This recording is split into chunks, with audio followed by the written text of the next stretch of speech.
Hey friends, and welcome to week number 11. Right now, what we're really going to work on this week is writing that paper. Now, there's a lot of moving pieces here, okay?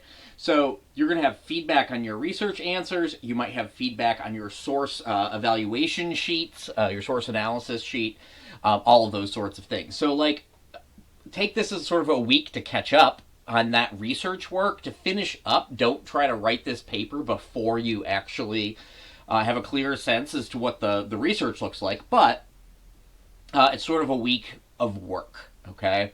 To do the research and then obviously to write the paper. So this week, watch the video, you're doing that right now.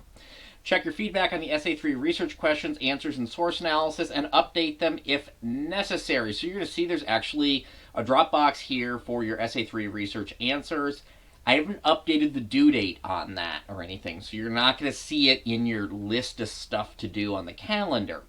But if you want more feedback, or you feel like you need to, or I gave you a 1 and asked you to resubmit, this is where you want to resubmit them to, okay? That box will take as many submissions as you put in it, so if you want more feedback or simply need to give a resubmission, go ahead and put it there, okay?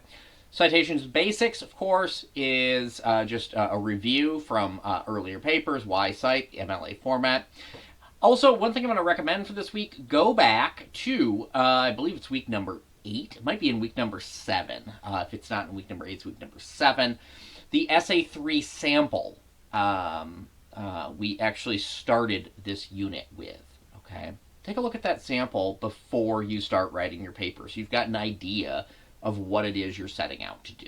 Then, of course, a folder to submit your SA3 draft. We'll do peer review next week, and then we'll get started on our long research project SA4. As always, if you have any questions, great opportunity. Reach out this week. I'm here to help.